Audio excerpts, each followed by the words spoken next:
Tempo stand, bus stand, truck stand, Mohakhali, Saidabad, মাদকের ব্যবসা, সীমান্তে ব্যবসা, তারপরে ট্রেন লাইনের আপনার মানে গতি কমায় ব্যবসা করা, নেটের ব্যবসা, ডিশের ব্যবসা, হাট ঘাট, মাঠের ইজারা, এই প্রসেসের ভিতর থেকে চলে। এখন প্রশ্ন হচ্ছে যে এর কতটুকু দায় রাজনৈতিক দলের, কতটুকু সরকারের।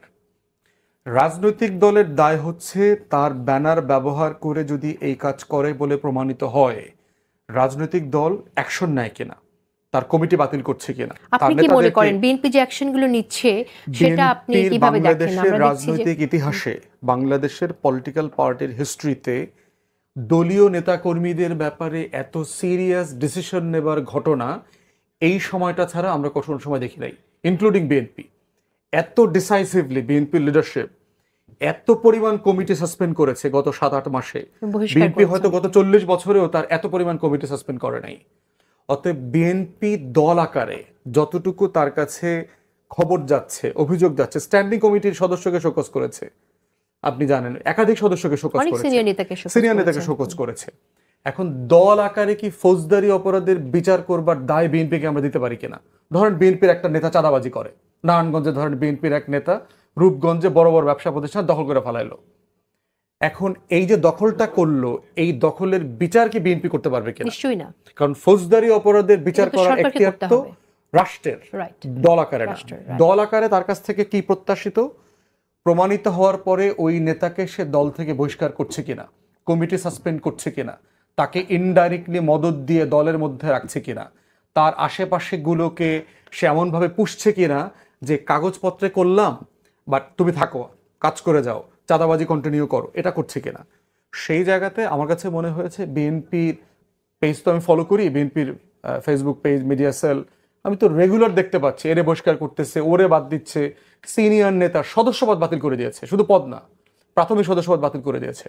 অতএব সেই জায়গাতে বিএনপির আন্তরিকতার ব্যাপারটাতে আমি যথেষ্ট স্যাটিসফাইড এই জায়গাটাতে। এর বাইরে প্রশ্ন থাকলে এটা আলোচনা আসুক, যে রিপিটেডলি অভিযোগ আসার পরেও বিএনপির নেতারা এটা অ্যাকশন নেয় নাই, তাহলে সমালোচনা করব, আমরা কথা বলবো চাঁদাবাজি নিয়ে। এখন এটা আগের দিনের ফোনের মতো করে চিন্তা করেন, যেটা ল্যান্ডলাইন আমরা বলতাম, তার টেনে বাসায় বাসায় আমাদের কানেক্ট করে দিত, সেখানে আপনাকে 1 4 7 ঘুরায় ঘুরায় ডায়াল করতে হতো। কিন্তু এখন হচ্ছে আমরা মোবাইল ব্যবহার করছি, কোনো তার কিন্তু নাই।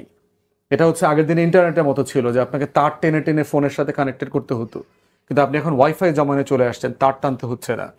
তো আমি বোধ করছি যে আমি কারেক্টলি বুঝে থাকি যেটা আসলে একটা সার্ভিস প্রোভাইডিং রিয়ালিটি, যে আপনি এটা মহাকাশের মাধ্যমে, স্যাটেলাইটের মাধ্যমে কানেক্ট করবেন। আচ্ছা, ডেটার কোনো বিষয়, ডিফারেন্ট ডিসকাশন, যে আপনি যে কোনো ফরম্যাটেই থাকেন না কেন, ডেটা সেফটি সিকিউরিটি যে কোনো সময় কম্প্রোমাইজড হতে পারে।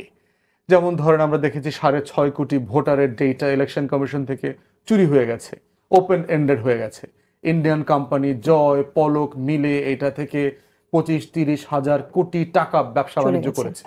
তো ডেটা সিকিউরিটিটা হচ্ছে আপনার ডিফারেন্ট ডিসকাশন, যে আমার নাগরিকদের তথ্য কনফিডেন্সিয়ালিটি, সেইটা রাষ্ট্র আকারে আমি কিভাবে সেফগার্ড করব। আচ্ছা, ট্রান্সশিপমেন্ট নিয়ে ভারতের যে সিদ্ধান্ত, সেই বিষয়টাকে আপনি কিভাবে দেখছেন? তো আমরা তো দেখলাম যে এটা তো খুব এক্সপেক্টেড।